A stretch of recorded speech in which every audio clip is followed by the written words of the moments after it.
Hello and welcome to another video. And in today's video, I shall be talking about a book named No More Mr. Nice Guy by Dr. Robert Glover. It is recently one of my favorite books and I have been practicing its principles for a few days now and I can see the results in my behavior. In this book, Robert Glover talks about a condition known as nice guy syndrome. In this condition, a guy behaves nicely with someone just because he wants something from them. He believes that being nice is the only way to get what they want. But when he doesn't get what he wants, he becomes bitter and irritated, which results in him not appearing to be that nice. So simply put, a nice guy is someone who does favors to others just because he wants them returned to himself. Now the question is, why do people behave like this? Why can't they express their desires and wants openly? And why do they have to be so secretive and appear to be nice to get the things that they want? Well, the answer goes back to our childhood conditioning. In childhood, most of the kids are often scolded or abandoned for having needs. And this leads to the belief that one can never ask the things that one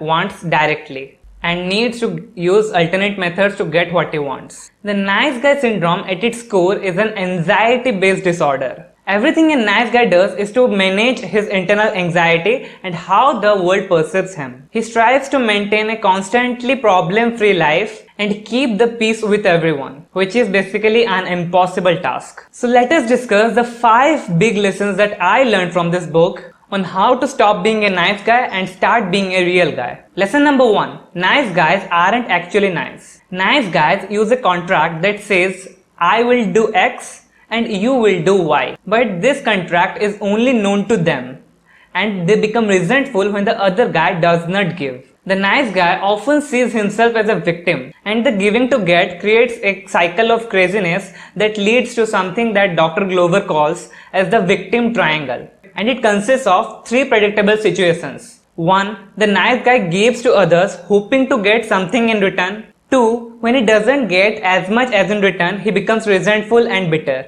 3. After the frustration and resentment builds up long enough, it leads to rage attacks, passive-aggressive behavior, tantrums, and withdrawal. And once this cycle is completed, it repeats all over again. And this is just one of the reasons why nice guys aren't actually nice. Other times, nice guys try to actually buy people's love. One such man described in the book bought his girlfriend flowers, planned resorts, planned surprise celebrations, planned getaways. However, all of this was too much for the girlfriend and she began to think that she can never repay him. So she tried to stop him by pushing him away. Meanwhile, the man didn't understand and lashed out at his girlfriend, as predicted by the victim triangle. Lesson number 2. Don't hold back. Josh was a really good looking and a professionally successful guy, but he was stuck in an unhappy relationship because he was a nice guy. He wanted to break up with his girlfriend, but after seeing her sad, he would always back off from his decision. As a result, he wasn't happy in the relationship, neither was his girlfriend. And this put Josh in depression. And this is the problem. Nice guys hold back despite the urge to say something. The foundation for this is that nice guys are afraid of conflict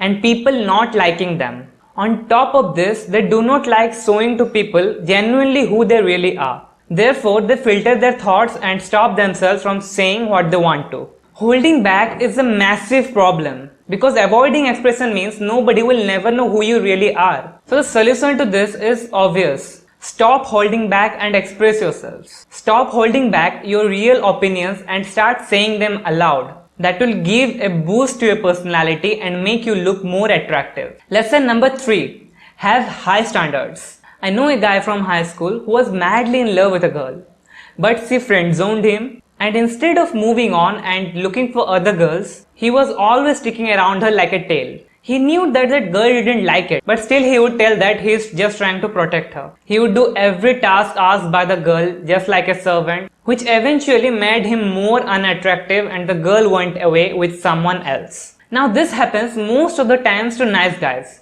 because they don't have high standards. He was fine with the scraps that the girl gave him. This doesn't mean that you shouldn't help anyone or ignore someone. Helping someone is really good, but not becoming a servant. That's why start having high standards for people in your life, be it friends or girlfriends. If you're too nice to people, at some point someone is going to take advantage of you. Guys who are too nice are frequently taken advantage of by both men and women. Lesson number 4.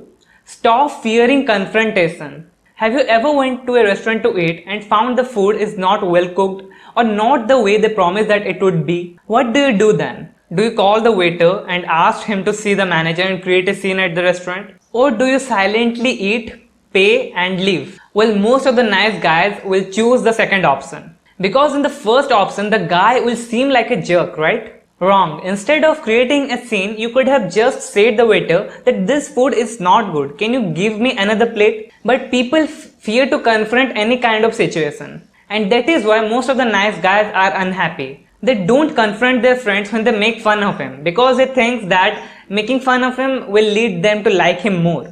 But making fun is good in a friend circle. But when sometimes everyone just makes fun of only one person, that is really bad. And one should confront that kind of behavior. That's why stop being afraid and start confronting your problems. Don't just tolerate them. Be a man and stand up to them. Lesson number 5. Stop making others a priority. Most of the times what nice guys do is keep making other people's their priority.